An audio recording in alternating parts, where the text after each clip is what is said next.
हा या ठिकाणी सर्व सातारकरांना सांगतो की तुमचा जो मतदानाचा अधिकार आहे तो ताबडतोब तुम्ही येऊन आज दिवसभरामध्ये 5-5:30च्या आत बजवायचा आहे.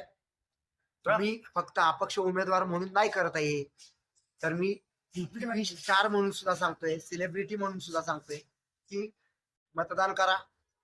या ठिकाणी तुमच्या माध्यमातून पत्रकारांच्या मला कळालं की मतमोजणी काहीतरी आता 20 दिवसांनंतर आहे.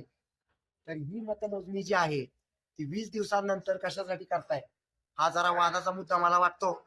या ठिकाणी तुम्ही जे काही मतमोजणीचं ठिकाण तारीख ठरवताय तर संपूर्ण पक्षांच्या विविध पक्षांच्या कार्यकर्त्यांना सांगतो, अपक्षांच्या कार्यकर्त्यांना सांगतो, माझ्यासह सर्व उमेदवारांना अपक्ष सांगतो की ताबडतोब जर हा निकाल 20 दिवसानं करणार आहेत तर त्या ठिकाणी थंडी जास्त आहे, सगळ्यांची त्या ठिकाणी अंथरुण पांघरुण घेऊन त्या ठिकाणी आता जाऊन झोपा सगळे लोक. कारण 20 दिवस कुठं ठेवणार आहे त्या मशीन्स? काय उद्या झालं तर शरद पवार साहेब सारख्या लोकांनी सांगितलं होतं की मशीन मध्ये घोळ आहे, तर तसा घोळ करणार आहे का? मला काय बोलायचं नाही कोणाला.